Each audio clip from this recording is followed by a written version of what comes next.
আসসালামু আলাইকুম প্রিয় ছাত্ররা, আশা করছি আল্লাহর অশেষ রহমতে তোমরা সবাই ভালো আছো, সুস্থ আছো, নিরাপদে আছো।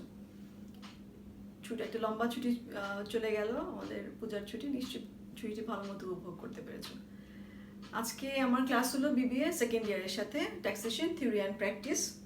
আমাদের টপিক হলো income from house property lecture 2। আমরা এই বন্ধের আগে একটা ক্লাস নিয়েছিলাম ইনকাম ফ্রম হাউস প্রপার্টি, তার এটা দ্বিতীয় ক্লাস, এখানে আমাদের লেকচার 2। চলো আমরা প্রথমে একটু দেখে নিই যে লেকচার 1-এ আমরা কি কি দেখেছি। যেমন প্রথম লেকচার 1-এ দেখো আমাদের কি কি ছিল। ইন্ট্রোডাকশন আমরা পড়েছিলাম, scope of income from house property আমরা পড়েছি, condition to be satisfied while computing income under head income from house property, কি কি কন্ডিশনগুলো এখানে বলা হয়েছিল। আর diagnostic view of the term building or land apartment thereto of income from house property. আর ছিল diagnostic view of the term ownership in respect of income from house property আর non assessable income under the head income from house property. তাহলে এগুলো আমরা গত ক্লাসে মানে lecture যে 1 যেটা ছিল সেখানে এগুলো সম্পর্কে আমরা একটা ধারণা পেয়েছি। তাহলে চলো আজকে আমরা আমাদের ক্লাসটা শুরু করি। একদম প্রথমে যেটা আছে অ্যানুয়াল ভ্যালু, আমি বলেছিলাম অ্যানুয়াল ভ্যালুটা আমরা পড়তে পড়তে ওখানে আমরা শেষ করেছিলাম ক্লাসটা। তাহলে আজ প্রথমে চলো অ্যানুয়াল ভ্যালুটা দেখি। অ্যানুয়াল ভ্যালু মানে হলো আমাদের হাউস প্রপার্টির অ্যানুয়াল ভ্যালু। তাহলে দেখো অ্যানুয়াল ভ্যালুটা কি, দ্য গ্রস রেন্টাল ইনকামকেই কিন্তু আমরা অ্যানুয়াল ভ্যালু বলছি। হাউস প্রপার্টি বা আমাদের প্রপার্টি থেকে যেই গ্রস রেন্টাল ইনকামটা হচ্ছে সেটাকেই আমরা অ্যানুয়াল ভ্যালু বলছি। তবে সেখানে একটা নিয়ম আছে, নিয়মটা দেখো কি আছে। For assessment purpose annual value is the higher of actual rental value and the municipal value of the house property. তাহলে একটা মিউনিসিপ্যাল ভ্যালু দেওয়া থাকে আর যেটা অ্যাকচুয়াল রেন্ট ভ্যালু, তাহলে এই দুটোর মধ্যে যেটা হায়ার সেটাকে আমরা অ্যানুয়াল ভ্যালু হিসেবে নিব। আর এটা সেকশন 2-3 সাবসেকশন এ এর মধ্যে বলা আছে ইনকাম ট্যাক্স অর্ডিন্যান্স 1984। দেখো কিভাবে বলা আছে, বলা আছে some of which property might reasonably be expected to let out from year to year and any amount received by letting out furniture, fixture, fittings, etc. তাহলে ইয়ার টু ইয়ার যে রেন্টাল ইনকামটা হচ্ছে সেটাকে আমরা অ্যানুয়াল ভ্যালু বলতে পারি। অথবা যদি এক্সেস হয়, তাহলে কি বলেছে, while the annual rent in respect thereof is in excess of the sum referred to in a paragraph 1 the amount of the annual rent। ঠিক আছে, তাহলে এখানে আমাদের মোট কথা হলো আমাদের যে দুটো ভ্যালু দেওয়া থাকবে, একটা অ্যাকচুয়াল রেন্ট অ্যামাউন্ট আর একটা হলো অ্যানুয়াল মিউনিসিপ্যাল ভ্যালু, যেটা মিউনিসিপ্যাল কর্পোরেশন থেকে নির্ধারিত করা থাকে প্রত্যেকটা বাড়ির জন্য। এরিয়া বেসিসে অ্যাকচুয়ালি মিউনিসিপ্যাল ভ্যালু নির্ধারিত হয়। তাহলে এই দুটোর মধ্যে যেটি হায়ার সেটাকে আমরা হাউস প্রপার্টির অ্যানুয়াল ভ্যালু হিসেবে বিবেচনা করব। আচ্ছা, একটা এক্সাম্পল দেখো, আমরা একটু এক্সাম্পল দিয়ে বোঝার চেষ্টা করি। এখানে mister Zia is the owner of a house which he let out at a monthly rent of টাকা 9,500। তাহলে 9,500 টাকা দিয়ে তিনি একটা মান্থলি 9,500 টাকায় তিনি একটা রেন্টের কথা বলছেন। ওনার মিস্টার জিয়া হলো owner. Municipal value of the house is taka 1,20,000।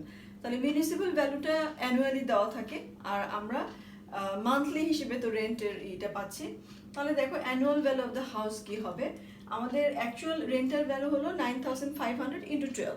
তাহলে কত আসছে হলো 1,14,000। কিন্তু মিউনিসিপ্যাল ভ্যালু দেওয়া আছে 1,20,000। তাহলে মিউনিসিপ্যাল ভ্যালু আছে 1,20,000 আর আমাদের অ্যাকচুয়াল রেন্টাল ভ্যালু হলো 1,14,000।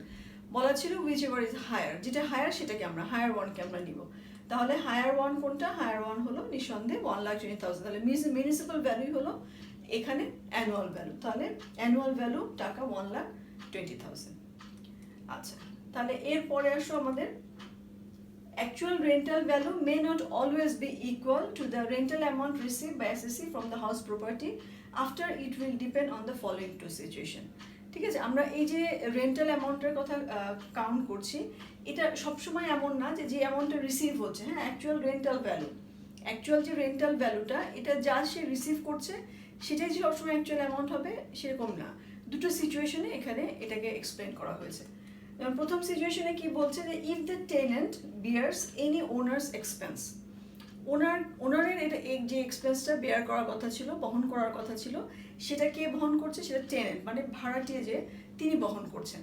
তাহলে কি হবে দেখো, সেই ক্ষেত্রে অ্যাকচুয়াল যে রেন্টটা সে পাচ্ছে, রিসিভ করছে ওনার, সেখান থেকে কিন্তু আরও বাড়তি বেড়ে যাবে। হ্যাঁ, if the tenant bears any expense which is suppose to be borne by the owner, যে টেনেন্ট যে এক্সপেন্সটা বেয়ার করছে যেটা অ্যাকচুয়ালি ওনারের বেয়ার করার কথা ছিল, like repair and maintenance of the house, actual rental value will be increased by the same amount. তাহলে যে অ্যামাউন্টটা টেনেন্ট পরিশোধ করলো, যেটা অ্যাকচুয়ালি পরিশোধ করার কথা ছিল ওনারের, কারণ রিপেয়ার অ্যান্ড মেনটেন্যান্স বাবদ একটা অ্যাডমিসিবল এক্সপেন্স, আমরা এর আগেও দেখেছি যে একটা অ্যাডমিসিবল এক্সপেন্স কিন্তু ওনার পাচ্ছে, এই সুবিধা পাচ্ছে। তাহলে সেই সুবিধার থেকে বের হয়ে এসে সে তো নিজে বেয়ার করছেই না, বরং টেনেন্ট যে সে এই এক্সপেন্সটা বেয়ার করছে। তাহলে এই ধরনের ক্ষেত্রে কিন্তু এটা ইনক্রিজড হবে, যে অ্যামাউন্টটা টেনেন্ট বেয়ার করলো, টেনেন্ট যে এক্সপেন্সটা প্রদান করেছে, তাহলে সেটা একটা এক্সট্রা বেনিফিট এটা ওনারের জন্য হলো। তাহলে এটা তার অ্যাকচুয়াল যে রেন্ট, এই রেন্টের সাথে এই অ্যামাউন্টটা যোগ হয়ে তারপরে আমরা তার মান্থলি রেন্টটা কাউন্ট করবো। দেখো একটা উদাহরণ আছে, আমরা একটু দেখি। Mr. Zia is the owner of the house which he let out at a monthly rent of টাকা 9,500, municipal value of টাকা 1,20,000, same আমাদের আগে যে উদাহরণটা ছিল। As per the agreement, the tenant will bear the all city corporation taxes. তাহলে city corporation taxes কিন্তু admissible expense, এটা অবশ্যই ওনারের প্রদান করার কথা। তাহলে এগ্রিমেন্টে টেনেন্টের সাথে ওনারের সাথে যে এগ্রিমেন্টটা সাইন হয়েছে, সেই এগ্রিমেন্টে এভাবে বলা হয়েছে যে এই যে সিটি কর্পোরেশনের যে ট্যাক্সটা আছে সেটা টেনেন্ট প্রদান করবে। তাহলে হাউস প্রপার্টি, তাহলে উইচ অ্যামাউন্ট টু টাকা 8,000। তাহলে এই 8,000 টাকা টেনেন্ট এটা মিউনিসিপ্যাল ট্যাক্স হিসেবে, সে সিটি কর্পোরেশন ট্যাক্স হিসেবে প্রদান করছে। তাহলে এটা নিঃসন্দেহে একটা এক্সট্রা বেনিফিট ওনার পেল। ঠিক আছে, এই এক্সপেন্সটা ওনারে বেয়ার করার কথা ছিল। তাহলে সেই ক্ষেত্রে আমরা দেখো the item annual value of the house is কত, actual rental value, rent receive করেছে 9,500 ইন্টু 12, তাহলে আমাদের কত হলো 1,14,000। তার সাথে আমরা কি যোগ করব, যে owner's expense paid by tenant 8,000 টাকা, তাহলে 1,14,000 প্লাস 8,000 কত হলো 1,22,000। তাহলে 1,22,000 টাকা এটা হলো তার অ্যাকচুয়াল রেন্ট হিসেবে গণ্য হবে, নট 1,14,000, 1,14,000 না। ঠিক আছে, 1,22,000 টাকা আমরা এখন এখানে অ্যাকচুয়াল রেন্ট হিসেবে কাউন্ট করব। তাহলে আবার আমরা দেখি দুটোর সাথে কম্পেয়ার করি। অ্যানুয়াল ভ্যালু বের করার জন্য আমাদের মিউনিসিপ্যাল ভ্যালু হলো 1,20,000, তাহলে উইচ ওয়ান ইজ হায়ার ওয়ানটাই তো আমাদের মিউনিসিপ্যাল, আমাদের অ্যানুয়াল ভ্যালু। তাহলে হায়ার ওয়ান কোনটা, 1,22,000। তাহলে এখানে আমাদের অ্যাকচুয়াল রেন্টটাই হলো আমার এখানে অ্যানুয়াল ভ্যালু। তাহলে অ্যানুয়াল ভ্যালু ইজ টাকা কত, 1,22,000। ঠিক আছে, তাহলে এটা আমাদের ফার্স্ট সিচুয়েশন গেল। আমরা সেকেন্ড সিচুয়েশনটা দেখি, আমাদের সেকেন্ড সিচুয়েশনটা কি। If the owner bears any tenant's expense, যে এক্সপেন্সটা টেনেন্টের বেয়ার করার কথা ছিল, সেই এক্সপেন্সটা ওনার বেয়ার করছে। কি বলেছে দেখো, owner of the house bears any expense which is supposed to be borne by the tenant, like water, gas bill, annual, actual rental, এরকম আর কি। ওয়াটার, গ্যাস বিল এটা তো আসলে যিনি ব্যবহার করছেন, ইউটিলিটি বিল যেগুলোকে আমরা বলি, ইলেকট্রিসিটি, ওয়াটার, গ্যাস, এগুলো যিনি ব্যবহার করছেন, ব্যবহারকারীর এটা পেমেন্ট করার কথা, টেনেন্ট হোক আর ওনারই হোক। তাহলে এই যে গ্যাস বিল, পানির বিল অথবা ইলেকট্রিসিটি বিল, এগুলো তো টেনেন্ট প্রদান করবে। তাহলে এটা কে দিচ্ছে, এটা দিয়ে দিচ্ছে হলো ওনার। তাহলে তিনি এটা কিন্তু টেনেন্টের হয়ে প্রদান করছেন। তাহলে এই ক্ষেত্রে বেনিফিটটা পাবে ওনার, তার মানে হলো এটা মাইনাস হয়ে যাবে। দেখো কি বলেছে, actual rental value will be decreased by the same amount. ঠিক আছে, because the owner indirectly provide such extra benefit to the tenant. তাই টেনেন্টকে যেহেতু সে বেনিফিট প্রদান করছে এক্সট্রা, তাহলে সে একটা, ওনার নিজেও একটা এখন বেনিফিট পাবে, তার অ্যাকচুয়াল রেন্টটা কমে আসবে। ঠিক আছে, তাহলে দেখো আমাদের একটা উদাহরণ দিয়ে আমরা আবারও সেটা বোঝানোর চেষ্টা করি।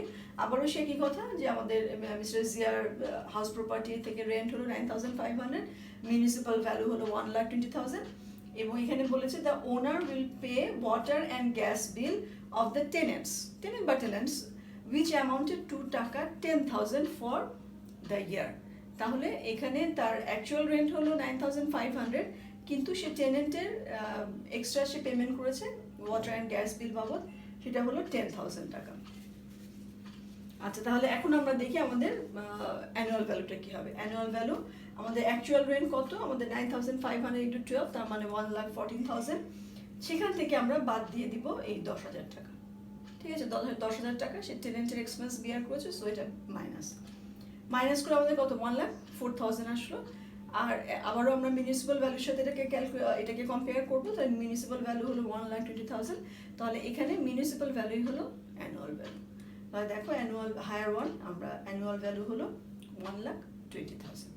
ঠিক আছে, আচ্ছা তাহলে এরপরে আসো আমরা পরের স্লাইডটাতে যাই। Rental status of the house property.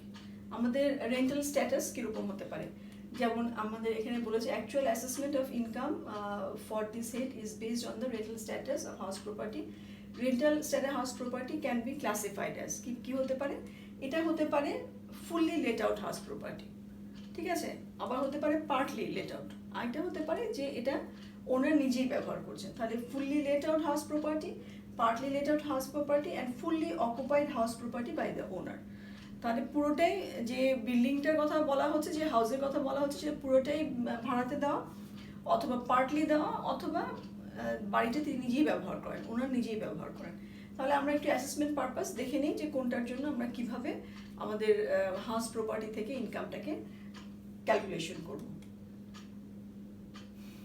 আচ্ছা দেখো, fully let out house property, এখানে আমাদের কি বলা হচ্ছে যে এটা পুরো অংশটুকু, এখানে হাউস প্রপার্টি থেকে পুরো অংশটুকুকেই আমরা আমাদের ইনকাম হিসেবে, ইনকাম ফ্রম হাউস প্রপার্টি হিসেবে গণ্য করবো। একইভাবে যেটা আমাদের ছিল মিউনিসিপ্যাল ভ্যালু অথবা অ্যাকচুয়াল রেন্ট, ঠিক আছে, অ্যাকচুয়াল রেন্ট, এই দুটোর মধ্যে আমরা কম্পেয়ার করব, কম্পেয়ার করে আমরা বের করে নিব, ঠিক আছে। আচ্ছা, আর এক্সাম্পল দেখি আমরা। আসো, Mr. D is the owner of a house which he let out a monthly rent of টাকা 8,500. Annual municipal value of this house হলো 96,000. তাহলে দেখো, here annual value of the house is কত হবে, actual rental value 8,500 into 12, তাহলে 1,02,000, আর আমাদের municipal value 96,000, তাহলে এখানে হায়ার ওয়ান, তাহলে অ্যানুয়াল ভ্যালু হলো সে একই রকম আমাদের 1,02,000। তাহলে আমাদের যেইটা ফুললি লেট আউট, এখানে কি হবে যে তার যে অ্যাকচুয়াল যে রেন্টটা অথবা মিউনিসিপ্যাল ভ্যালু, এই দুটোর মধ্যে যেটা বেশি হায়ার ওয়ান সেটাকে আমরা নিব। তবে কিছু অ্যাডমিসিবল এক্সপেন্স আছে না, এখানে আছে সেটা less than actual rental income আছে, এটা আমরা পরবর্তীতে দেখব যে কিছু অ্যাডমিসিবল এক্সপেন্স আছে, সেটাকে বাদ দেওয়ার পরে আমাদের রেন্টটাকে আমরা ইনকামটাকে ক্যালকুলেশন করব। আচ্ছা, এরপরে দেখো partly let out house property. Partly let আউটের ক্ষেত্রে আমরা কি করব, তাহলে ফুললি লেট আউটের ক্ষেত্রে যেমন পুরো যতটুকু ইনকাম হচ্ছে পুরোটাই আমরা হাউস প্রপার্টিতে নিব, এখানেও তাই, এখানে যতটুকু অংশ সে রেন্টের জন্য দিচ্ছে ততটুকু অংশের থেকে যে ইনকামটা আসছে সেটাকে আমরা কাউন্ট করবো, এটা তো ন্যাচারাল, এটাই হওয়ার কথা। তাহলে যে অংশটুকুতে তিনি বসবাস করছেন সেই অংশটুকুর জন্য না, যে অংশটুকুতে তিনি ভাড়া দিয়েছেন সেই অংশটুকু থেকে যে ইনকামটা হচ্ছে সেই ইনকামটাকেই তো আমরা হাউস প্রপার্টি থেকে ইনকাম হিসেবে ধরবো। কিন্তু এখানে আমাদের বোঝার বিষয় হলো যে এক্সপেন্সগুলো আছে, যে অ্যাডমিসিবল এক্সপেন্সগুলো আছে, যে মিউনিসিপ্যাল ভ্যালুর কথা বলা আমরা দেখেছি এতক্ষণ ধরে, যে একটা মিউনিসিপ্যাল ভ্যালুর কথা বলা হয়, তাহলে এই যে মিউনিসিপ্যাল ভ্যালু বা এই যে অ্যাডমিসিবল এক্সপেন্সগুলো আছে এগুলোকে আমরা প্রপোর্শনালি ধরবো। হ্যাঁ, অর্থাৎ কি হলো যে একটা হয়তো 4তলা বিল্ডিংয়ে তিনি একতলায় থাকেন, বাকি তিনটা ফ্লোর ভাড়া দেওয়া হয়েছে, তাহলে এখানে আমরা মিউনিসিপ্যাল ভ্যালুর 2/3 আমরা মানে 3/4 আমরা ধরবো মিউনিসিপ্যাল ভ্যালু, বা অ্যাডমিসিবল যে এক্সপেন্সগুলো আছে সেই এক্সপেন্সগুলোর মধ্যে আমরা 3/4 অংশটা এখানে ক্যালকুলেট করবো বা কাউন্ট করবো, ঠিক আছে। পুরো বাড়ির খরচ যেগুলো আছে, রিপেয়ার মেনটেন্যান্স বা অন্যান্য যে মিউনিসিপ্যাল ট্যাক্স বা অন্যান্য আমরা কিছুক্ষণ পরেই পড়বো, সেগুলো পুরোটা কিন্তু সে ছাড় পাবে না, ঠিক আছে। তাহলে দেখো, এখানে দেখো কথাটা বলা আছে যে here it is to be noted that all admissible expense against this income should also be considered proportionately to the let out house, ঠিক আছে। তাহলে আমরা যেরকমভাবে রেন্টাল ইনকামটা আমরা পার্টলি দেখছি, তাহলে আমাদের অ্যাডমিসিবল এক্সপেন্সগুলো আমাদের এটা প্রপোর্শনেটলি হবে। আচ্ছা, উদাহরণ আছে, আমরা উদাহরণটা দেখি। Mister Rafi is the owner of a 3-story building, ঠিক আছে, তিনি 3তলা বিল্ডিংয়ের মালিক at Banani. He resides in the first floor তিনি থাকেন, and let out all other floors at the monthly rental annual rent of টাকা 15,000। তাহলে 15,000 টাকা মাসিক বাড়ি ভাড়ায় তিনি বাকি দুটো ফ্লোর ভাড়া দিয়েছেন। 3তলা বাড়ির মালিক তিনি, একতলায় মানে ফার্স্ট ফ্লোর মানে এখানে আমাদের 2য় তলা, তাহলে সেখানে তিনি থাকছেন। তাহলে দুটো তলায় তিনি ভাড়া দিয়েছেন, একটা তলায় তিনি থাকেন। Annual municipal value of the house হলো 6 লাখ। ঠিক আছে, তাহলে দেখো এখন আমরা অ্যানুয়াল ভ্যালুটাকে কিভাবে কাউন্ট করব। অ্যানুয়াল ভ্যালু কি হবে, তাহলে অ্যাকচুয়াল রেন্টাল ভ্যালু হলো 15,000, তার সাথে আমরা 12 দিয়ে পূরণ করছি এবং 2 দিয়ে পূরণ করছি, কারণ 12 হলো আমাদের বাৎসরিক হলো, আর 2 হলো যেহেতু 2 স্টোরের, সে প্রত্যেকটা ফ্লোরে ভাড়া দিয়েছে 15,000, তাহলে দুটো ফ্লোরের ভাড়া 30,000 এবং তাকে সেটাকে 12 দিয়ে পূরণ, তাহলে কত এসেছে 3,60,000, 3,60,000। এখন দেখো এই যে মিউনিসিপাল ভ্যালু যার সাথে আমরা কম্পেয়ার করবো, আমাদের তো দুটো অ্যামাউন্টের সাথে কম্পেয়ার করার কথা, একটা মিউনিসিপাল ভ্যালু, একটা হলো রেন্ট ভ্যালু। খেয়াল করে দেখো এটা আমরা 2/3 নিয়েছি, 6 লাখের 2/3, কারণ পুরো বাড়িটার মিউনিসিপাল ভ্যালু হলো 6 লাখ, কিন্তু একতলায় তিনি থাকেন, একতলায় তিনি ব্যবহার করেন, তাহলে আর যে বাকি 2 তলা তাকে আমরা প্রপোর্শনেটলি ধরে নিব, তাহলে সেটা হচ্ছে 4 লাখ। এখন এই দুটোর মধ্যে হায়ার ওয়ান, ঠিক আছে, যেটা হায়ার সেটাকে আমরা অ্যানুয়াল ভ্যালু হিসেবে নিব, তাহলে অ্যানুয়াল ভ্যালু হলো 4 লাখ। ঠিক আছে, এখানে অ্যাডমিসিবল এক্সপেন্সগুলো দেখানো হয়নি। অ্যাডমিসিবল যেমনভাবে আমরা অ্যানুয়াল আমাদের যে মিউনিসিপাল ভ্যালুকে আমরা প্রপোর্শনেটলি ধরলাম, একইভাবে যদি আমাদের এক্সপেন্সগুলো থাকতো, অ্যাডমিসিবল যে এক্সপেন্সগুলো, সেটাকেও কিন্তু আমরা এরকমভাবে প্রপোর্শনেটলি ধরে নেব। আচ্ছা, এরপরে আসো fully occupied house property by the owner. তাহলে এর প্রথম দুটো থেকে আমরা নিশ্চয়ই আন্দাজ করতে পারছি কি হবে।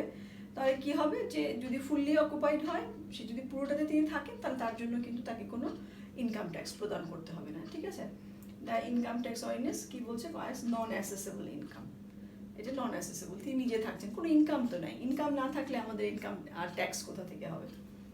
আচ্ছা, তাহলে এরপরে আসো আমরা অ্যাডমিসিবল এক্সপেন্সগুলো দেখি। যে এক্সপেন্সগুলো বারবারই বলছি যে আমাদের হাউস রেন্ট থেকে, হাউস প্রপার্টি থেকে ইনকামের জন্য কিছু অ্যাডমিসিবল এক্সপেন্স আছে, যে এক্সপেন্সগুলোকে আমরা এই যে আমরা অ্যানুয়াল ভ্যালুটা দেখলাম, অ্যানুয়াল ভ্যালু বের করার পর এই এক্সপেন্সগুলোকে বাদ দিয়ে তারপরে আমরা আমাদের হাউস প্রপার্টি থেকে ইনকামটাকে ধরি। তাহলে দেখো অ্যাডমিসিবল এক্সপেন্সগুলো কি কি আছে, যেমন প্রথমেই আছে land development tax or rent. যেই ল্যান্ডের উপরে বাড়িটি, সেটা ডেভেলপমেন্টের জন্য যদি কোনো ট্যাক্স সরকারকে প্রদান করা হয় অথবা কোনো রেন্ট প্রদান করা হয়, তাহলে সেটা অ্যাডমিসিবল এক্সপেন্স। ঠিক আছে, এটা একটা। 2 নম্বরে হলো insurance premium. House property damage বা অন্যান্য কোনো ঝুঁকি হতে রক্ষা করার জন্য যদি কোনো ইন্স্যুরেন্স করা হয়, তাহলে সেই ইন্স্যুরেন্সের প্রিমিয়াম বাবদ যেটা প্রদান করা হবে, সেই প্রিমিয়ামটা কিন্তু ওই বছরে যেটা প্রদান করা হচ্ছে সেই প্রিমিয়ামটা অ্যাডমিসিবল এক্সপেন্স, সেটা বাদ যাবে। Interest on mortgage loan. House property যদি মর্গেজ দিয়ে এই প্রপার্টিটার রিকনস্ট্রাকশন বা ডেভেলপমেন্ট বা কোনো কাজে এটার জন্য, এটা পারপাসে যদি কোনো লোন নেওয়া হয়, তাহলে তার এই মর্গেজে যে ইন্টারেস্টটা প্রদান করতে হয়, তাহলে সেটা কিন্তু আমাদের কি হবে, অ্যাডমিসিবল এক্সপেন্স। আমরা ইনকাম থেকে আমাদের যে house property actual annual value দেখলাম, অ্যানুয়াল ভ্যালু থেকে এটাও বাদ যাবে। হ্যাঁ, আচ্ছা, এরপরে আছে অ্যানুয়াল ট্যাক্স। বিভিন্ন ট্যাক্স আছে, প্রপার্টি ট্যাক্স, সরকারকে হাউস প্রপার্টি এগেনস্টে অনেক ধরনের ট্যাক্স দিতে হয়, তাহলে এই ট্যাক্সগুলো সরকারকে যেগুলো দিতে হচ্ছে সেগুলোকে আমরা অ্যাডমিসিবল এক্সপেন্স বলবো, এটা আমাদের ইনকাম থেকে বাদ যাবে। গ্রাউন্ড রেন্ট, যেই গ্রাউন্ডে যেই ভূমির ওপর দালানটি প্রতিষ্ঠিত করা হয়েছে, হয়তো সেই ভূমিটি লিজ নেওয়া হয়েছে, এমন তো হতে পারে, তাহলে এই যে ভূমিটি ল্যান্ডটি লিজ নেওয়া হলো, তাহলে লিজের জন্য তো তাকে রয়্যালটি প্রদান করতে হয়, তাহলে সেই ক্ষেত্রে এই যে গ্রাউন্ডের জন্য যে রেন্ট, রয়্যালটি তো আমাদের রেন্টই, তাহলে এই রেন্টটা অ্যাডমিসিবল এক্সপেন্স। আবার একটু বলছি আমি, যে হাউস প্রপার্টি থেকে ইনকাম আমরা কাউন্ট করছি, সেই হাউস প্রপার্টিতে যেই ভূমির উপরে, যে ল্যান্ডের উপরে প্রতিষ্ঠিত করা হয়েছে বা তৈরি করা হয়েছে, সেই ল্যান্ডটি হয়তো লিজে নেওয়া হয়েছে, তাহলে সেই লিজের এগ্রিমেন্ট হিসেবে তাকে তো গ্রাউন্ড রেন্ট প্রদান করতে হয়, তাহলে সেটা অ্যাডমিসিবল এক্সপেন্স। আচ্ছা, এরপরে দেখো ইন্টারেস্ট অন বরোড ক্যাপিটাল।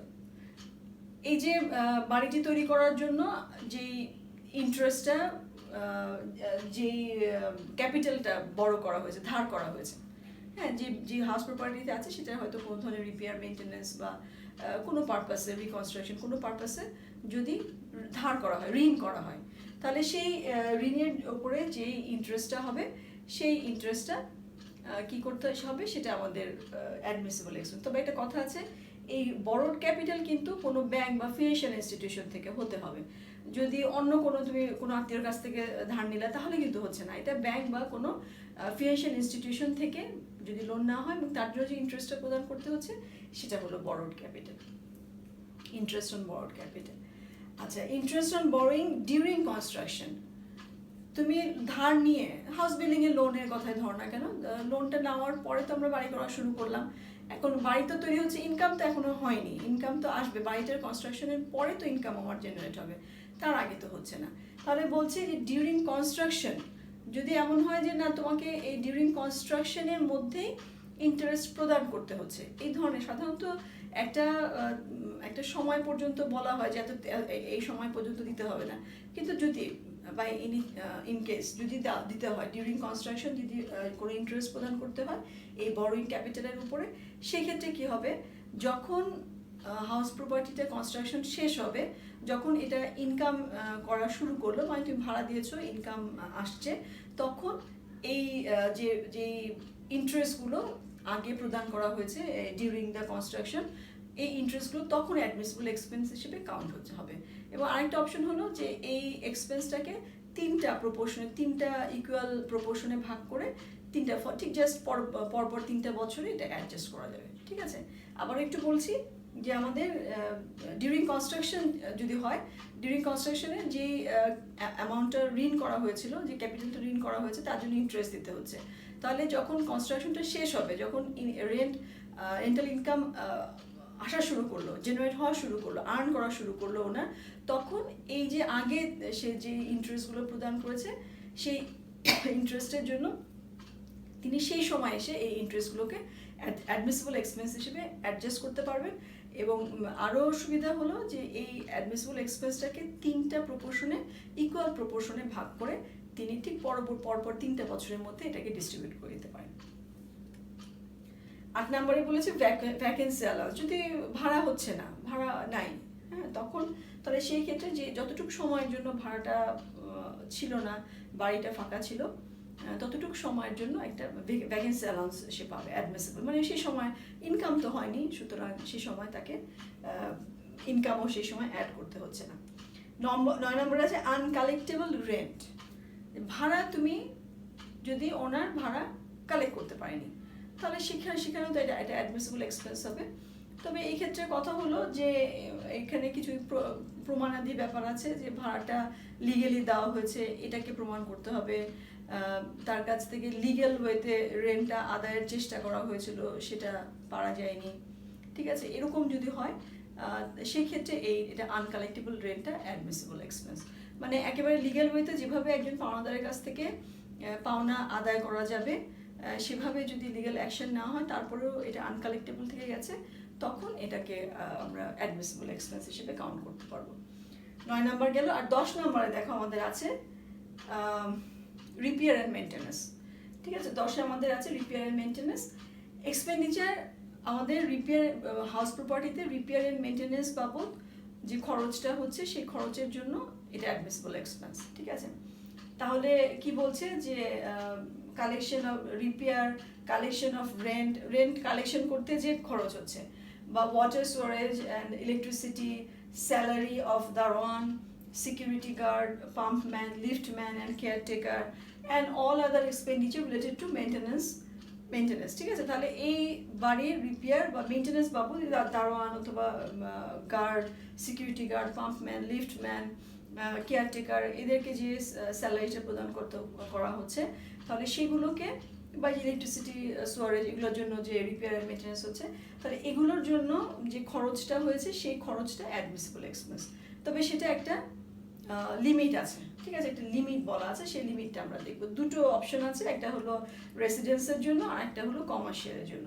যদি আমাদের এটা রেসিডেন্সিয়াল হয়, হ্যাঁ, রেসিডেন্সিয়াল পারপাসে তুমি যে হাউস প্রপার্টিটা জন্য ইনকাম বের করছো, সেটা যদি রেসিডেন্সিয়াল পারপাসে আবাসিক উদ্দেশ্যে ব্যবহার করা হয়, তখন সেটার জন্য অ্যাডমিসিবল এক্সপেন্স হলো রিপেয়ার অ্যান্ড মেনটেন্যান্স হলো তার অ্যানুয়াল ভ্যালুর অ্যামাউন্ট হলো 1/4, ঠিক আছে। অ্যানুয়াল ভ্যালু যেটা আমরা কাউন্ট করব তার 1/4 আমরা ধরে নিব এটা রিপেয়ার অ্যান্ড মেনটেন্যান্স বাবদ খরচ। আর আমাদের এটা যদি কমার্শিয়াল পারপাসে ব্যবহৃত হয় তাহলে এটা কত হবে দেখো 30%, ওয়ান থার্ড, ঠিক আছে, 30%, ওয়ান থার্ড ঠিক বলা যাবে, ওয়ান থার্ড হলে তো আমাদের 33.33 হয়ে যাবে, মানে 30%, এটা 25% আর এটা হলো 30%। এটা হলো কমার্শিয়াল পারপাস। তাহলে আমাদের যে হাউস প্রপার্টি যদি কমার্শিয়াল পারপাস ব্যবহৃত হয় তাহলে 30%, আর রেসিডেন্সিয়াল পারপাস ব্যবহৃত হলে এটা 25%। আর যেটা আরেকটা যেটা কথা এখানে উল্লেখ করা আছে যে যদি এই যে 1/4 বলা আছে কিন্তু সেই পরিমাণ খরচ হয়নি, রিপেয়ার মেনটেন্যান্স বাবদ এটা খরচ হয়নি, তাহলে যেটা আনস্পেন্ট যে অ্যামাউন্টটা আছে সেই অ্যামাউন্টটা কিন্তু আবার ইনকাম হিসেবে কাউন্ট হয়ে যাবে। দেখো দ্য আনস্পেন্ট অ্যামাউন্ট, ঠিক আছে, actual repair and maintenance is less than the allowable amount, the unspent amount would have to be shown as income under same head. তুমি যে খরচটা তোমাকে অ্যালাউ করা হয়েছে হাউস প্রপার্টির জন্য সেই পরিমাণ খরচ হয়নি, তাহলে সেই ক্ষেত্রে তোমার কি হবে, এই যে আনস্পেন্ট যে অ্যামাউন্ট আছে সেটা কিন্তু আমাদের হাউস প্রপার্টি ইনকাম হিসেবে চলে যাবে। মানে তার মানে অর্থটা কি হলো যে আমরা অ্যাকচুয়াল রিপেয়ার মেনটেন্সটাকে আসলে মাইনাস করব, ঠিক আছে। আচ্ছা, তাহলে এরপর দেখো একটা এক্সাম্পল আমরা দেখি। Suppose Mr. Adib is a owner of two houses, দুটো house, one at Dhaka and another at Khulna. ঢাকাতে একটা, খুলনাতে একটা। He has let out both the houses at an annual rental amount টাকা, annual rental, হ্যাঁ, 5,80,000 and 6 lakh. তাহলে ঢাকাতে কম ভাড়া, খুলনায় বেশি, কেমন হয়ে গেল না? তাহলে আচ্ছা, এটা কমার্শিয়াল পারপাস সেই কারণে, হ্যাঁ ঠিক আছে। তাহলে ঢাকাতে হলো 5,80,000 আর খুলনাতে হলো 6 lakh. Municipal value of this houses আর 6 লাখ, ঢাকাতে 6 লাখ আর খুলনাতে হলো 5,75,000 টাকা, এটাই হওয়ার কথা respectively. House at Dhaka was late out for the residential purposes. তো ঢাকাতে যে বাড়িটাই ভাড়া দেওয়া হচ্ছে সেটার আবাসিক পারপাসে, আবাসিক উদ্দেশ্যে, whereas house at Khulna for commercial purposes, ঠিক আছে। তাহলে এই হলো আমাদের, তাহলে এখানে আমরা admissible repair and maintenance expense আমরা বের করতে চাচ্ছি। তাহলে দেখো আমরা কি করব, এখানে আমাদের যে ছকটা আছে এখানে আমাদের অ্যাকচুয়াল রেন্টাল ভ্যালু ঢাকার জন্য কত, 5,80,000, খুলনার জন্য 6 লাখ, তাই না, খুলনার জন্য 6 লাখ। আচ্ছা, মিউনিসিপ্যাল ভ্যালু বলা আছে কত, 6 লাখ, ঢাকার জন্য 6 লাখ আর খুলনার জন্য 5,75,000, হ্যাঁ 6 লাখ, রাইট, এটা তো না আমাদের মিউনিসিপ্যাল ভ্যালু হলো ওটা, তাহলে 6 লাখ আর আমাদের খুলনার জন্য 5,75,000। তাহলে দুটোর মধ্যে হায়ার ওয়ান হবে অ্যানুয়াল ভ্যালু। তাহলে দেখেন অ্যানুয়াল ভ্যালু কত, আমাদের অ্যানুয়াল ভ্যালু এসেছে 6 লাখ ঢাকার জন্য আর খুলনার জন্য 6 লাখ, দুটোই 6 লাখ যেহেতু হায়ার ওয়ান। আচ্ছা, অ্যাডমিসিবল এক্সপেন্স কি হবে তাহলে, ঢাকাটা হলো রেসিডেন্সিয়াল পারপাস, তাহলে এটা 1/4 আর আমাদের বা 25% আর খুলনাটা হলো 6 লাখ, এটাও আমাদের যেহেতু কমার্শিয়াল পারপাস এটাও আমাদের 30%। তাহলে দেখো অ্যাডমিসিবল এক্সপেন্স কত হলো, অ্যাডমিসিবল এক্সপেন্স আমাদের এসেছে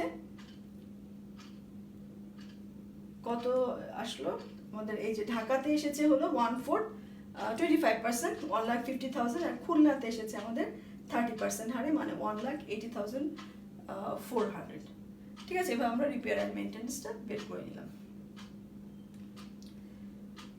আচ্ছা, এরপরে আমরা আরেকটা এক্সাম্পলে যাই। দেখো, mister Adib is the owner of a house in Dhaka, he has late out the full house at the rate of 1 lakh per month for commercial purpose and the municipal value of the house is 13 lakh টাকা।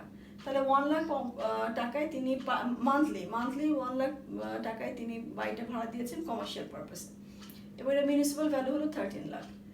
What will be the amount of admissible repair and maintenance expense under following independent cases? তাহলে দুটো case বলা আছে, এ এবং B, দুটোকে আমরা আলাদা করে ইন্ডিপেন্ডেন্টলি আমরা মানে ক্যালকুলেট করব।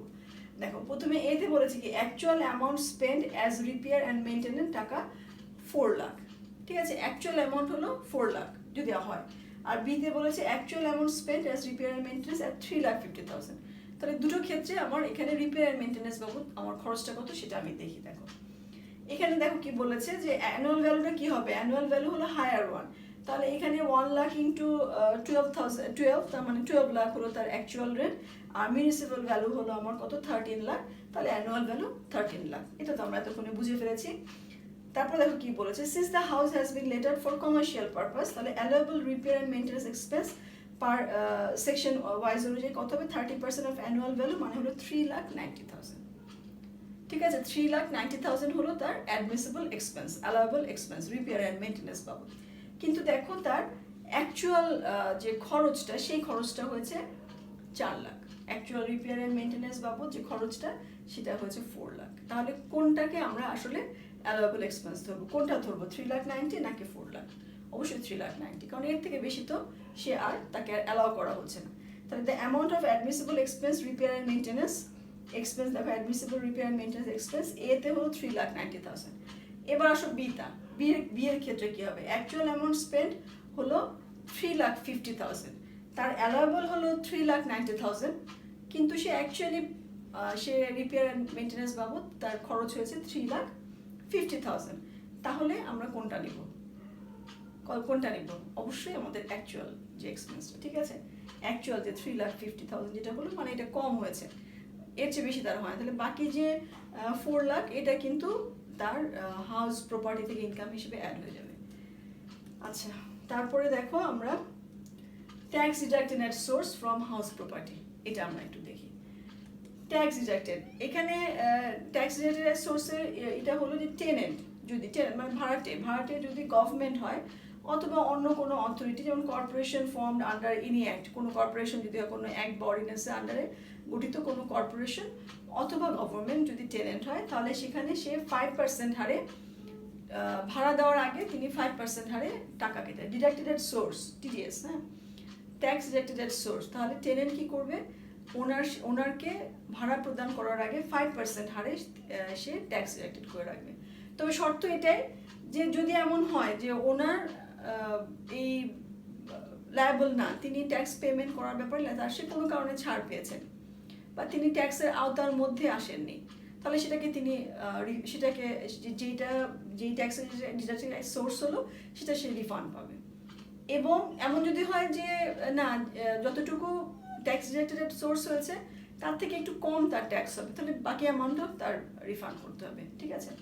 আর আমাদের no such deduction is required when the owner holds certificate, ওনার যদি সার্টিফিকেট হোল্ড করে, হ্যাঁ, stating that there is no accessible income against the assessee, তাহলে যদি ডিসিটি কোনো ধরনের সার্টিফিকেট প্রদান করে যে না, এই যিনি ওনার, তিনি কোনো ইসের ব্যাপারে, তিনি ট্যাক্স প্রদানের ব্যাপারে তিনি অ্যাসেসেবল না, তার যে হাউস প্রপার্টিটা আছে এটা অ্যাসেসেবল না, এটা যদি তিনি শো করতে পারেন এই সার্টিফিকেট, তাহলে তার আর ট্যাক্স রিলেটেড সোর্স করতে হবে না, ঠিক আছে। সেক্ষেত্রে টেনেন্ট তাকে পুরো ভাড়াটাই দেবে।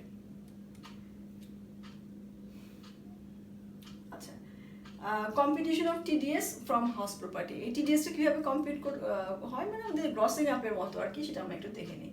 তাহলে আমাদের সেকশন 53 এর মধ্যে তো বলা আছে টিডিএস এর ব্যাপারে, তাহলে আমরা কত 5% হারে এটা কাটবো। দেখো এখানে একটা আমাদের ফর্মুলা দেওয়া আছে, আমরা কিভাবে করব। আমাদের এই যে টিডিএস হলো রেন্ট রিসিভড, যে রেন্টটা রিসিভ করলো ওনার, কারণ আমাদের আসলে এখানে তো আমরা ওনারের পার্সপেক্টিভ থেকে দেখছি, তাহলে ওনার যে অ্যামাউন্টটা রিসিভ করেছে সেই অ্যামাউন্টটা হলো 95%, তাই না। 5% ট্যাক্স ডিডাক্টেড সোর্স করার পরে কিন্তু তিনি অ্যামাউন্টটা রিসিভ করেছেন, তাহলে তিনি যা রিসিভ করেছেন সেটা 95%, তাহলে 0.95 দিয়ে আমরা ডিভাইডেড বাই করব, অথবা আমাদের যে এভাবে দেওয়া আছে যে রেন্ট রিসিভ, আচ্ছা এটা ডিভাইডেড বাই হবে, হ্যাঁ, এটা ডিভাইডেড বাই হবে, হ্যাঁ, আর টিডিএস রেট, আমাদের টিডিএস রেট 5%, আর আমাদের এখানে একটা স্ল্যাশ হবে, মানে ডিভাইডেড বাই হবে 100 মাইনাস রেট, মানে 5% হলো ডিডাক্টেড অ্যাট সোর্স হয়ে, তার মানে 95 ইন্টু 5 ডিভাইডেড বাই 95, তাহলে আমার যে রেন্টটা রিসিভ হলো সেটা আমরা ইন্টু 5% ডিভাইডেড বাই 95% অথবা 0.95 দিয়ে ভাগ করলে আমাদের যে অ্যামাউন্ট অ্যাকচুয়ালি রেন্টটা ছিল সেটা বের হয়ে যাবে, আসবে। আচ্ছা, দেখো এখানে একটা এক্সাম্পল আছে, আমরা এক্সাম্পলটা দেখি।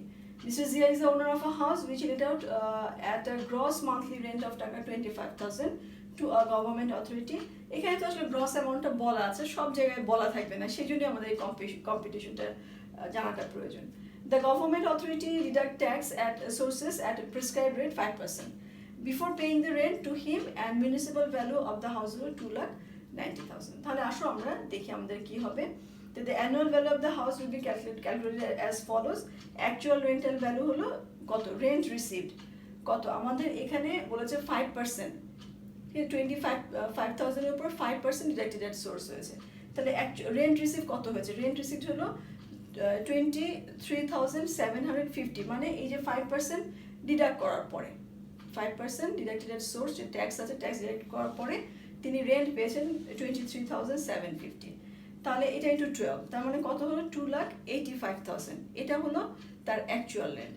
আচ্ছা, তাহলে এটার সাথে অ্যাড টিডিএস আমরা অ্যাড করে নিচ্ছি, যে এখানে আমার সে যে একইভাবে ইন্টু 5 ডিভাইডেড বাই 95, তাহলে এভাবে করে আমরা দেখলাম যে 15,000 টাকা হলো তার ডিডাক্টেড অ্যাট সোর্স। তাহলে এখন আমরা যে গ্রসিং আপের মতো আর কি, আমরা অ্যাকচুয়াল রেন্ট পেলাম হলো 3 লাখ টাকা। তারপরে এটার সাথে আমরা মিউনিসিপ্যাল ভ্যালুর সাথে কম্পেয়ার করবো। 2,90,000 হলো মিউনিসিপ্যাল ভ্যালু, তাহলে দুটোর মধ্যে যেটা হায়ার ওয়ান, তার মানে 3 লাখ। তাহলে দেখো, আমরা যদি ওই 2,85,000-এর সাথে কম্পেয়ার করতাম মিউনিসিপ্যাল ভ্যালু, তাহলে তো আমাদের অ্যানুয়াল ভ্যালু ক্যালকুলেশন ভুল হয়ে যেত। তাহলে আমাদের কি করতে হবে? এটাকে আগে গ্রসিং আপ করে নিতে হবে, যে ট্যাক্স রিলেটেড সোর্স হয়েছে, তাহলে এটাকে আমরা অ্যাকচুয়াল রেন্ট কত ছিল সেটাকে বের করব, তারপরে আমরা মিউনিসিপ্যাল ভ্যালুর সাথে কম্পেয়ার করব, সেভাবে আমরা অ্যানুয়াল ভ্যালুটা বের করতে পারবো। ঠিক আছে, এই হলো আমাদের এক্সাম্পলটা। আচ্ছা, এরপরে দেখো বলা হচ্ছে maintenance of account in a bank by owner of house property. হ্যাঁ, আমাদের এই হাউস প্রপার্টি থেকে যে ইনকাম, এখানে ব্যাংকের ব্যবহারটা, একটা maintenance of account in a bank, ওনারে একটা ব্যাংক অ্যাকাউন্ট মেনটেন করতে হয়, সে ব্যাপারে কিছু ইনস্ট্রাকশন আছে। এখানে দেখো কি বলা আছে, যে sum or aggregate of sum exceeding 25,000, যদি যে পার মান্থ, হ্যাঁ 25,000 পার মান্থ, যদি ওনার যিনি বাড়ি ভাড়া পাচ্ছেন তার বাড়ি ভাড়ার পরিমাণ মান্থলি 25,000 টাকা এক্সিড করে, সেটা হতে পারে কোনো একটা ফ্ল্যাট থেকে অথবা একাধিক ফ্ল্যাট থেকে, যদি 25,000 টাকা এক্সিড করে, তাহলেই কিন্তু তাকে একটা ব্যাংক অ্যাকাউন্ট মেনটেন করতে হবে। তাহলে সে একটা কি করবে? Shall maintain a bank account in a schedule bank, কোনো একটা শিডিউল ব্যাংকে তাকে ব্যাংক অ্যাকাউন্ট মেনটেন করতে হবে। এবং এই যে এটা হতে পারে কি, সরাসরি যিনি টেনেন্ট তিনি ক্রস চেকের মাধ্যমে তার অ্যাকাউন্টে জমা দিতে পারেন, অথবা তিনি যদি ক্যাশ টাকা দেন তাহলে ক্যাশ টাকা পরবর্তীতে সেটা ওনার জমা দিবে। এভাবে আমরা জিনিসটাকে মেনটেন করে থাকি। এখানে শুধু এটা না, দেখো বলা হচ্ছে যে কোনো যদি অ্যাডভান্স রিসিভ থাকে, রিসিভেবল থাকে, সব কিছুই কিন্তু আমরা সেখানে মেনটেন করব। আচ্ছা, আরেকটা কথা এখানে বলা আছে, যে যদি আমাদের এখানে এই যে একটা রেজিস্টার, যে maintenance separate register and record regarding particulars of tenant or tenets, যদি একাধিক টেনেন্ট হয় তাহলে একটা ব্যাংক অ্যাকাউন্ট মেনটেন করলে সমস্যা নেই, আমরা একটা ব্যাংক অ্যাকাউন্টই মেনটেন করব, বা যে ব্যাংক অ্যাকাউন্টটা ওনার মেনটেন করছে সেখানে তিনি অন্যান্য কাজেও সেটা ব্যবহার করতে পারেন, কিন্তু তাহলে সেক্ষেত্রে একটা রেজিস্টার মেনটেন করতে হবে যে এটা বাড়ি ভাড়া বাবদ এই টাকাটা এই অ্যাকাউন্টে জমা হয়েছে। ঠিক আছে, আচ্ছা, আমরা শেষে একটা এক্সাম্পল দেখে আমাদের আজকে ক্লাসটা আমার মনে হয় আমরা শেষ করতে পারি। দেখো এখানে এক্সাম্পলটা কি বলা আছে, mister Amit Hasan lives in his 6-story paternal house, মানে তিনি বাবার বাড়িতে আছেন, 6 তলা বাড়ি at Dhanmondi railway station area. There are 10 flats in the house and the ownership of the house belongs to 4 successor of his deceased father. ঠিক আছে, তাহলে কি হচ্ছে, by way of inheritance, Mr. Amit owns 4 flat. Mr. Amit পাচ্ছে 4 flat, of which one is used by him as own residence, তাহলে একটা তিনি নিজে ব্যবহার করছেন, and rest of the 3 flats are let out as a monthly rate of টাকা 25,000. তাহলে mister Amit Hasan তিনি 10টা ফ্ল্যাটের মধ্যে 4টা ফ্ল্যাট পেয়েছেন, তার মধ্যে 3টাকে তিনি 25,000 টাকা মান্থলি রেন্টে ভাড়া দিয়েছেন। আচ্ছা, his mother who owns 2 flat lives with his son Mr. Amit Hassan, and her flat are also let out 25,000 per month. তার মা যেটা পেয়েছেন, 2টো ফ্ল্যাট পেয়েছেন, তিনি 2টো ফ্ল্যাটই তিনি তার ছেলের সাথে থাকেন, 2টো ফ্ল্যাট তিনি ভাড়া দিয়েছেন 25,000 টাকা। His sister own 2 flats each, which are also let out 25,000 টাকা per month. তার সিস্টারও ভাড়া দিয়েছেন। Moreover, Mr. Amit has taken the possession of a flat from a real estate developer at Gulshan. Gulshane Mr. Amit আরেকটা ফ্ল্যাটের possession নিয়েছেন। The registration process has not yet been completed. Registration complete হয়নি। The flat is also let out for 40,000 টাকা দেওয়া হয়েছে per month. He also owned 2 shops in New Market. New Market তার 2টো shop আছে, of which one is used by him for his own business, তার নিজের বাড়ির মানে নিজের ব্যবসার পারপাসে তিনি ব্যবহার করেন। And another one is late out টাকা 10,000 টাকা পার ফ্ল্যাট। তাহলে এখানে যেটা তিনি ব্যবসার কাজে ব্যবহার করেন সেটা তাহলে তো আমাদের এই হাউস প্রপার্টি থেকে ইনকামের মধ্যে আসবে না। যদি নিজের বসবাসের জন্য বা ব্যবসার কাজে ব্যবহার করেন তাহলে সেটা কিন্তু আর আমাদের হাউস প্রপার্টি খাতে ইনকাম হবে না, কারণ business from income from profession বা বিজনেসের জন্য আমাদের আলাদা একটি খাত আছে। তাহলে সেখানে এটা কস্ট হিসেবে চলে যাবে, সেটা প্রফিটটা আমরা নিয়ে আসবো। আচ্ছা, নাও on home the requirement of a bank account will be applicable. তাহলে আমাকে বলে দিতে হবে যে কে কে এখানে ব্যাঙ্ক অ্যাকাউন্ট করবে। ঠিক আছে, দেখো আমি একবারই দেখিয়ে দিচ্ছি। এখানে দেখো rent of flat of Dhanmondi, mister অমিতের হলো 75,000 টাকা, তার মার হলো 50,000, তার সিস্টারের হলো 50,000। রেন্ট অফ ফ্ল্যাট এর গুলশানে হলো 40,000 মিস্টার অমিতের, আর দুজনের নাই। আর নিউ মার্কেটে যে রেন্টটা আছে সেটা হলো 10,000, মানে একটি ভাড়া এবং এটিতে ব্যবসার কাজে ব্যবহার করেন। তাহলে মিস্টার অমিতের মান্থলি তার রেন্টাল ইনকাম হলো 1,25,000। অমিতের মায়ের তার রেন্টাল ইনকাম হলো 50,000, তার বোনের 50,000। তাহলে তিনজনই কিন্তু এই আমাদের যে ব্যাংক অ্যাকাউন্ট মেনটেনের যে প্রভিশনসটা আছে তিনজনই এর আওতার মধ্যে পড়লো। তাহলে এখানে সে কথাটাই বলা আছে যে ল্যান্ডলর্ড তারা সরাসরি এটা এই ব্যাংক অ্যাকাউন্ট মেনটেন করবে, এবং হয় এটা টেনেন্ট যারা আছে তারা সরাসরি তার ব্যাংক অ্যাকাউন্টে ক্রস চেক হিসেবে জমা দিবে, অথবা যদি ক্যাশ টাকা তারা রিসিভ করে সেক্ষেত্রে ওনারের দায়িত্ব হলো এই টাকাটা তার ব্যাংক অ্যাকাউন্টে জমা দেওয়া। ঠিক আছে, এবং অবশ্যই তারা এই যে রেজিস্টারটা মেনটেন করবে, এবং মিস্টার অমিত হাসান তো অবশ্যই করবেন, কারণ তার বাড়ির হাউস প্রপার্টি আলাদা আলাদা হাউস প্রপার্টি আছে, তাহলে প্রত্যেকটা কোন ফ্ল্যাট থেকে কি ইনকাম হচ্ছে এবং সেই পারপাসে মেনটেন্যান্সগুলো কি হচ্ছে, অ্যাডমিসিবল এক্সপেন্স কি হচ্ছে, তার জন্য তাকে কিন্তু আলাদা করে রেজিস্টার মেনটেন করতে হবে। ঠিক আছে, তাহলে এই পর্যন্তই আমাদের আজকের আমি ক্লাসটা শেষ করি। আমাদের এই হাউস প্রপার্টি নিয়ে আলোচনা কিন্তু আমি আজকে শেষ করলাম। আমরা ইনশাআল্লাহ নেক্সট ক্লাসে এটার উপরে কিছু ম্যাথমেটিক্যাল প্রবলেম আমরা সলভ করার চেষ্টা করব। ঠিক আছে, তাহলে সেই পর্যন্ত আল্লাহ হাফিজ বলছি। সবাই ভালো থেকো, আমার জন্য অনেক দোয়া করো। আসসালামু আলাইকুম।